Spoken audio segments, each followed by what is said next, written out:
Today on Group 3 Discussions, we'll be talking about social polarization. I am your host, Justina. These are my co-hosts. Ethan. Juan. Cassandra.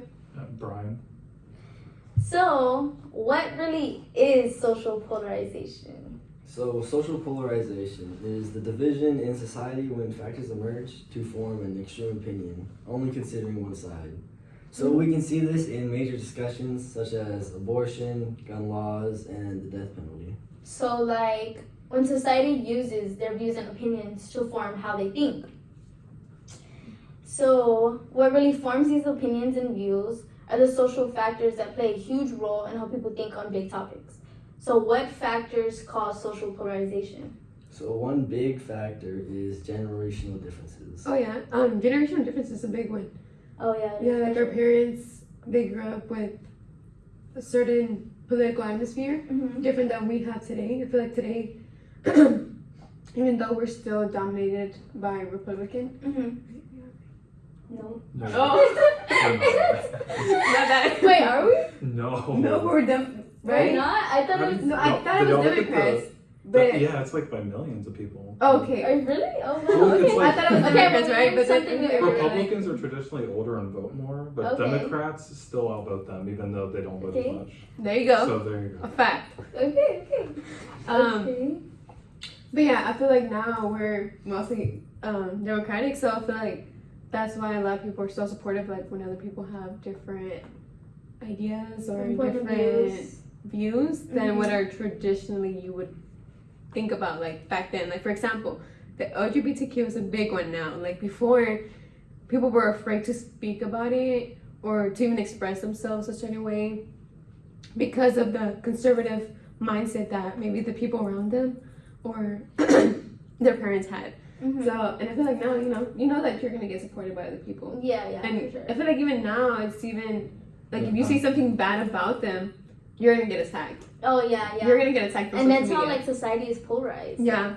They're Yeah. split apart. Yeah, it's either like you're on this side or you're on this side, and Mm-hmm. Yeah. it's very polarized. And that's not with that. It's just also other topics too. Yeah, just like the way you're like brought up, Yeah. it can also tie into like the religious and cultural Yeah. factor of things. So, I mean, yeah. I mean, when you're growing up, you don't just learn religion. Your Yeah. parents give you religion. They give you culture. They give you Mhm. traditions. If your parents don't teach you that, then there's no way you'll ever really learn it, Mhm. Right. and then you'll just be left without a religion. Yeah. Mhm. No, I feel like a lot of that when you take about from your parents, since they're from different times, like y'all were saying, I feel like back then they felt like it was a big thing to keeping the family safe, and especially here in the United States, since weapons are so popular, I feel like there's a certain culture that revolves around it, and it's like highly looked upon, and like people encourage it, especially here in the South.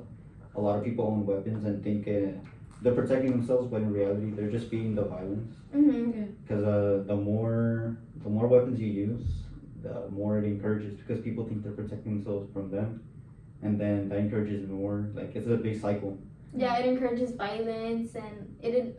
Oh wait, never mind. I don't want. I feel like it just adds on to like the accidents that can happen. Like we hear about it so many times that maybe two kids were playing with gun, like maybe the parents' gun, and they accidentally shoot it because they didn't know how to like properly handle it, or Yeah. just so it just adds the more It high adds- possibility of accidents happening. Yeah, and it also adds to like social polarization. Yeah, again, because like just how we're saying this right now of how there's a reason for so many accidents happening. I feel like other people can say like, well, how are you gonna protect yourself? Something. Yeah. That's what I'm saying. Like it's yeah, just for sure. such a big like It's a one big- side and the Yeah, other side. yeah. Yeah, that's why America's so like split apart. Because the gun laws, like there's a new gun law, a new shooting every week. Yeah. Every week, another shooting at a different place, and, Yeah. And it endangers people's futures, and like Mhm. it's a issue that should be solved quicker than it is. It should have more attention than it has at the moment. And, Yeah.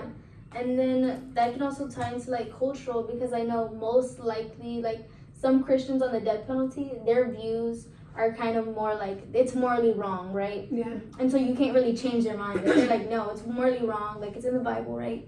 And so that's why they have that kind of factor. You have that factor of social polarization too, like cultural and religious, of course, and then generational differences. And you also can have your economic status can also be a factor of, you know, social polarization. And an example that kind of points that out is like more people that Like sorry guys. like with their school, I feel like the school is a big one. Like Oh, sometimes yeah, a lot of for people they hold themselves back from going to like higher to like receive a higher education because a lot of people don't want to deal with like the money issue. Like, well, am I even gonna have enough for this? Like, do I really want to go in debt for this? Like, Yeah. you know, I feel like when they grow up with money, it's much easier for them to just be like, oh yeah, I want to go here, I want to go here, I want to like, you know. And for people that don't grow up with that same amount of money or with their parents making that much amount of money, like it's harder for them because they know the strain that it can have on themselves and their parents. So they hold themselves from, you know, receiving the higher education. And with a higher education, you're more informed about big issues.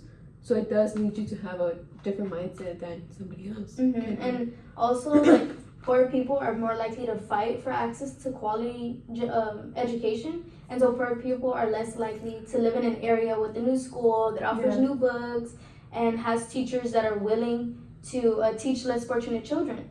And then so this kind of polarizes society from like the rich and the poor because it shows that like rich people are kind of unaware of how poor education affects the less fortunate. And so like society can be polarized into like, you know, rich or poor, or like, you know, Christian or non-Christian, like Catholic or non-Catholic, and then like of course like older age and newer age. I mean, this also comes handy in like private schools. Private schools are extremely expensive, but if you look at like the rate at which they go to higher levels of education, it's way higher than someone who goes to a public school.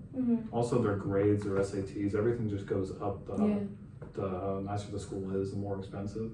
But the issue with private schools is they're very closed off. Like, if you look at like Pearland, they have a certain district where if you're not even in the district, no matter how much, like how nice of a student you are, how smart you are, they won't let you in because you're not in that higher level of money you made to live there. Yeah, for sure. I didn't know.